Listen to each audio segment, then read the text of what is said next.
Важно ли е мотивационното писмо? Изключително. Всяка година има около 4 милиона кандидати, и то само в Европа, и то само за бакалавърски степени.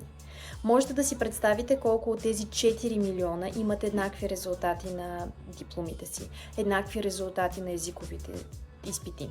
Стотици хиляди. Кое тогава ги различава един от друг? Мотивационното писмо. Това е възможността ти да представиш себе си отвъд статистиките и квалификациите, отвъд цифрите и резултатите. Откъде идва страстта ти към предмета? Какво искаш да промениш в сферата, което според теб в момента не работи?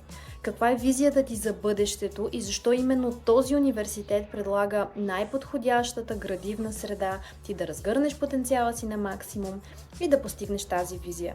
Това искат да знаят служителите по прием. Така че да, мотивационното писмо е изключително важно.